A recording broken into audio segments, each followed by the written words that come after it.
Amaya Cunningham was a 22-year-old black woman who was fatally hit and run over by a car while she was dancing in the street. The driver of the car was allegedly a female acquaintance she had an argument with earlier that night. Initially, Amaya was in one of the three cars that were riding together. At some point, she exited the car she was in to twerk in front of the black car and stand still. Suddenly, the car accelerated, hit her, and dragged her body in the middle of the road and then drove off. Amaya was dragged like a dog and left for dead. The alleged murderer only came back to the crime scene 4 hours later. No charge has been filed against the alleged murderer.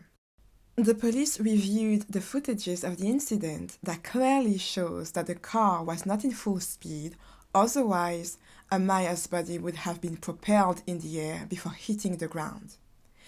The lights of the black car were projecting directly on Amaya's body, and this is because of those lights that we, the audience, could see that she was twerking and not looking for something that she dropped on the floor. So if we, the audience, could see her thanks to the black car's projectors, how come the driver couldn't? Ray Charles and Stevie Wonder could have seen her twerking that night. According to Amaya's friends, the driver of the black car knows Amaya. It is the woman Amaya had an argument with earlier that night. If those testimonies are real, it is a case, in my opinion, of Mammy Madness. This is a result of a black woman acting on her hatred or anger towards another black woman. In Blackistan, argument is the number one reason why people lose their lives. This looked like a build-up that turned deadly when the driver saw this girl twerking in her face. Twerking in Blackistan is often used by black women as a form of defiance. Like, you can hate on me, I am unbothered. I don't care what you think because my body looks better than yours.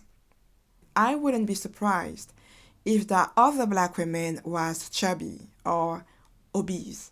Feeling like she's being disrespected or body shamed can trigger a mammy's homicidal urge. So the driver acted on her murderous impulse.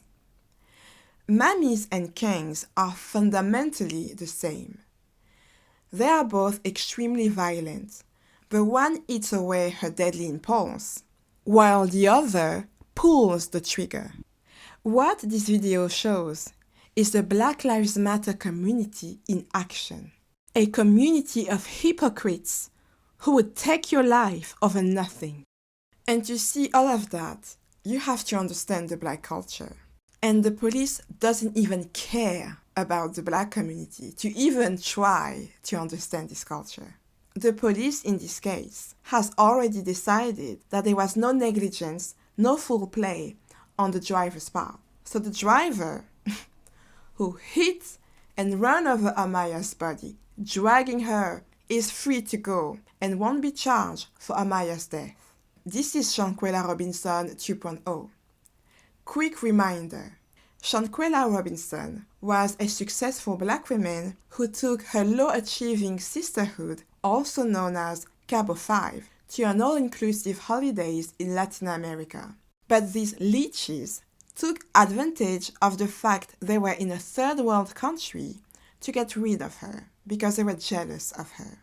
These psychopaths filmed themselves while they were torturing and beating this girl to death. And there were no charge for the crime, just like this case with Amaya Cunningham.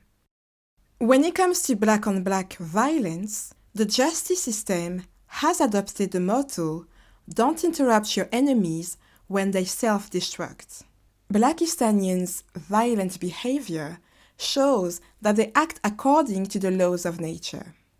A world where only the strongest survive, and where species use death as a tool for self-preservation. The mammy in the black car acted on her basic and primal instincts like an animal in the jungle. In the animal kingdom, female of various species would practice infanticide to secure the best chances of survival for their own offsprings. They would murder other species' infants in order to reduce competition over territory, over food, over females, and also reduce predators that could harm their offsprings. It is part of a survival kit that every animal has. And humans didn't lose that instinct. They do it too, but it is just less obvious.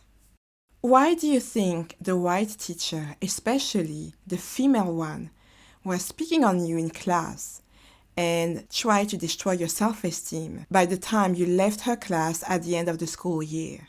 She was destroying her children's competition, easy peasy, without any blood being spilled. These teachers love to target black children because they are easy prey for them.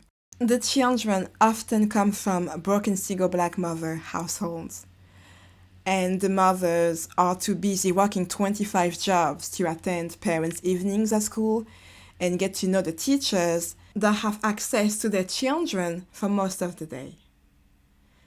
So the teachers have complete access to black children without any pushbacks. I had my fair share of mental, emotional, and physical abuse at the hand of white teachers because I was the only black child in an all-white school. And I even developed a Stockholm syndrome with one of those teachers. And even to this day, I still cannot hate him. I still cannot hate him for the way he treated me. And actually I hate the fact that I cannot hate him, that I am incapable to hate him.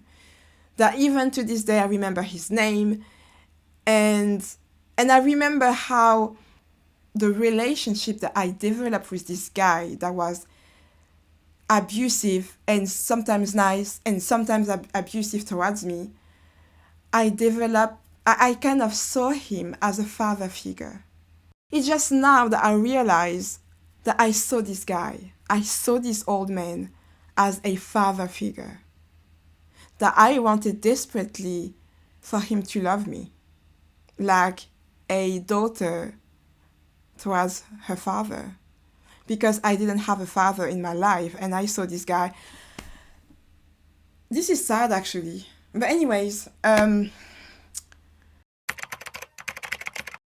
Amaya's murder shows that white people are not the only one practicing infanticide against black people.